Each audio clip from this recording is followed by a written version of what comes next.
বাক্সাৰ মুছলপুৰত আনন্দৰাম বৰুৱা আৰু ডক্টৰ বাণীকান্ত কাকতি মেধা বঁটা বিতৰণ অসম চৰকাৰৰ শিক্ষা বিভাগে 2023-24 বৰ্ষত উচ্চ আৰু উচ্চতৰ মাধ্যমিক চূড়ান্ত পৰীক্ষাত সুখ্যাতিৰে উত্তীৰ্ণ ছাত্ৰ-ছাত্ৰীৰ মাজত বিতৰণ কৰে স্কুটি, বাইচাইকেল আৰু লেপটপ। আজি বাক্সা জিলাৰ মুছলপুৰত 2023-24 বৰ্ষত হাইস্কুল শিক্ষান্ত পৰীক্ষাত যিসকল ছাত্ৰ-ছাত্ৰীয়ে 75% নম্বৰ লাভ কৰি উত্তীৰ্ণ হৈছে তেওঁলোকক আনন্দৰাম বৰুৱা বঁটা হিচাপে 12,500 টকা প্ৰদান কৰা হয়।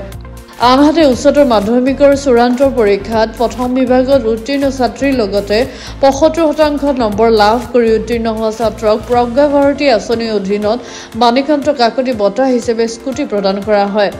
লগতে এই অনুষ্ঠানতে নৱম শ্ৰেণী 6,048 গৰাকী ছাত্ৰ-ছাত্ৰীৰ মাজত বিতৰণ কৰা হয় চাইকেল। এই তিনিখন আঁচনিৰ জৰিয়তে ছাত্ৰ-ছাত্ৰীসকলক শৈক্ষিক দিশত আগবঢ়াই নিয়াৰ কাৰণে চৰকাৰে এই ধৰণৰ আঁচনি প্ৰস্তুত কৰিছে বুলি মন্তব্য কৰে অসম চৰকাৰৰ কেবিনেট মন্ত্ৰী জয়ন্ত মল্ল বৰুৱাই।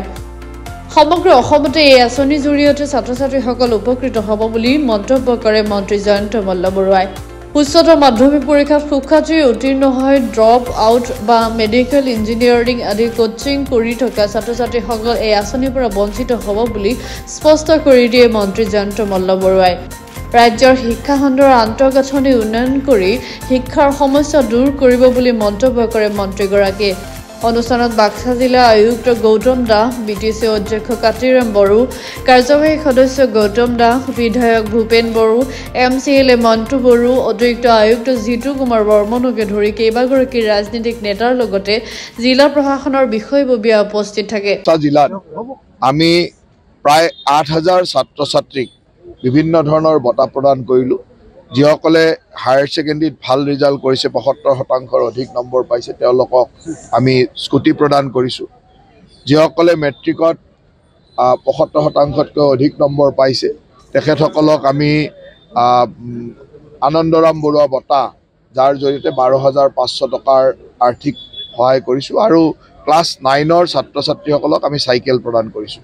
বাক্সা জিলাৰ প্ৰায় 8,000 ছাত্ৰ-ছাত্ৰীক এনেদৰে উৎসাহিত কৰিবলৈ পাই অত্যন্ত আনন্দ অনুভৱ কৰিছোঁ আৰু আশা ৰাখিছোঁ যে এইসকলে আমাৰ দেশৰ ভৱিষ্যত, জিলাখনৰ ভৱিষ্যত। গতিকে এই জিলাৰ ভৱিষ্যতৰ প্ৰজন্মক এই ধৰণে বঁটাৰে বিভূষিত কৰি তেওঁলোকৰ মাজত প্ৰতিযোগিতাৰ ভাৱ উদয় কৰা, তাৰ লগে লগে বিশেষকৈ চাইকেল প্ৰদানেৰে যাতে আমি ড্ৰপ আউট ৰেটটো কমাব পাৰোঁ, ছাত্ৰীসকলক উচ্চ শিক্ষাৰ ক্ষেত্ৰত উৎসাহিত কৰিব পাৰোঁ, এই ধৰণৰ কথাবিলাক আমি গুৰুত্ব প্ৰদান কৰিছোঁ আৰু আজি বাক্সা জিলাত এই কামটো কৰি অত্যন্ত আনন্দ অনুভৱ কৰিছোঁ। অকল স্কুটি বিলোৱা, চাইকেল বিলোৱা এইবিলাকে বাতিল। বাক্সাত অভিভাৱক মন্ত্ৰী হিচাপে মোৰ দায়িত্বটোৱে হ'ল যে বাক্সাত প্ৰশাসন ব্যৱস্থাটো খুব সুন্দৰভাৱে চলি আছে নে নাই, চৰকাৰে দিয়া আঁচনিবিলাক সঠিকভাৱে হৈছে নে নাই, ৰাইজৰ অভাৱ ক'ত আছে সেইখিনি চৰকাৰক জনোৱা, মুখ্যমন্ত্ৰী ডাঙৰীয়াক জনোৱা, কেবিনেটত আলোচনা কৰা, এইখিনি মোৰ দায়িত্ব আৰু এই দায়িত্বটোতো মই দায়িত্ব লৈছোঁ যেতিয়া সদায় কৰিয়ে আহিছোঁ। নতুনত্ব চাওক, সদায় নতুন। বাক্সা জিলাখনত আপোনালোকে এই যোৱা 3টা বছৰত মুখ্যমন্ত্ৰী ডাঙৰীয়াৰ নেতৃত্বত বহুত নতুন বস্তু দেখিছে আৰু দেখি থাকিব, গোটেই অসমতে দেখি থাকিব। এতিয়া আমাৰ যিখিনি ৰিক্ৰুটমেণ্ট হৈ আছে, এইবাৰ হাইস্কুলৰ যিখিনি টিচাৰ ৰিক্ৰুটমেণ্ট হ'ব, এই ৰিক্ৰুটমেণ্টৰ পিছত শিক্ষকৰ অভাৱটো নোহোৱা হৈ যাব। বঁটাটো দিয়া হয় তেওঁলোকক উচ্চ শিক্ষাৰ কাৰণে। কোনোবাই যদি কোচিং কৰে, কোচিংটোতো আৰু তেওঁলোকৰ ব্যক্তিগত কথা, গতিকে কোচিঙৰ ছাত্ৰ-ছাত্ৰীক আমি দিয়া নাই, কিন্তু তাক বাদ দি যিসকলে মেডিকেল পঢ়িছে, ইঞ্জিনিয়াৰিং পঢ়িছে, BSc নাৰ্ছিং কৰিছে, কলেজত পঢ়িছে, আনুষ্ঠানিক শিক্ষাত য'ত আমাৰ চৰকাৰী আনুষ্ঠানিক শিক্ষা গ্ৰহণ কৰিছে তেওঁলোকে পাব। কোনোবাই এতিয়া কোচিঙে কৰিছে নে পঢ়াটো বাদেই দিছে সেইটোতো গম পোৱা নাযায়, তেওঁলোকে ক'ব কোচিং কৰিছে, কিন্তু কোনোবাইতো পঢ়াটো বাদেও দি দিব পাৰে। আমি গোটেই চাকৰি বা এই স্কুটিটো দিছোঁ যে যাতে ড্ৰপ আউট ৰেট নহয়, ছাত্ৰ-ছাত্ৰীসকলে যাতে ভালকৈ পঢ়া শুনা কৰে তাৰ কাৰণে। সেইকাৰণে কোচিঙৰ কথাটো আমি ধৰিবলৈ দিগদাৰ। কোনোবাই ক'ব পাৰে মই কোচিং কৰিছোঁ কাৰণে এডমিশ্যন লোৱা নাই, কিন্তু কোচিং কৰিলেতো কলেজ এখনত এডমিশ্যন লৈও কৰিব পাৰে, কিজানি এডমিশ্যনেই লোৱা নাই। সেইকাৰণে এডমিশ্যন নল'লে কোনো চৰকাৰী অনুষ্ঠানত মানে ইঞ্জিনিয়াৰিং পঢ়ক, মেডিকেল পঢ়ক, BSc নাৰ্ছিং কৰক, মানে ITI পঢ়ক, তালৈকে পাব। বিৰোধীয়ে কি কয় সেইটো কি ডাঙৰ কথা, আমাৰ ৰাইজক দেখা নাই জানো কিমান ফূৰ্তিত আছে ছাত্ৰ-ছাত্ৰীসকলে।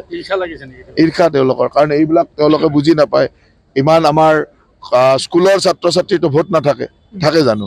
স্কুলৰ 9ৰ ছাত্ৰ ছাত্ৰীটো ভোট নাথাকে আমিতো ভোটৰ কাৰণে কাম নকৰোঁ না আমাৰ ভৱিষ্যত প্ৰজন্মৰ কাৰণে কাম কৰিছোঁ এই মেট্ৰিক দিয়া ছাত্ৰ ছাত্ৰীয়ে আমাক ভোট দিব নেকি 26ত নিদিয়ে নহয় গতিকে তেওঁলোকক ভোটৰ কাৰণে কাম কৰা নহয় এয়া হ'ল আমাৰ নতুন প্ৰজন্মই যাতে সুন্দৰভাৱে বিশেষকৈ ছাত্ৰীৰ শিক্ষা ক্ষেত্ৰ মানে স্ত্ৰী শিক্ষাটো গুৰুত্ব দিয়া আৰু ছাত্ৰ ছাত্ৰীৰ যাতে ড্ৰপ আউট ৰেটটো কম হয় আৰু নিজৰ মাজত প্ৰতিযোগিতাৰ ভাৱ হয় এইটো কাৰণত আমি কৰিছোঁ সমালোচনা কৰে তাৰ লগত আমাৰ কি কথা আছে কৰিব কাৰণ তেওঁলোকে ইমান বছৰ ইমান দীঘলীয়া দিন চৰকাৰত আছিল একো কৰিব পৰা নাছিল তেওঁলোকে সমালোচনা কৰিব এতিয়া ভাল কাম কৰিলে পলিটিকেল কথা ইমান ভাল কাম কৰিছোঁ নহয় ইমান ভাল কাম কৰাৰ পিছত পলিটিকেল কথা নাপাতিলে এই কথাবিলাক ওলাব যদি বেলেগ পলিটিকেল কথা পাতি দিওঁ আপুনি পলিটিকেলটো বজাব এইটো নবজাব গতিকে মই পলিটিকেল কথা আজি নাপাতোঁ আজি অকল উন্নয়ন আৰু ৰাইজক কৰা ছাত্ৰ ছাত্ৰীক কৰা সহায়ৰ কথা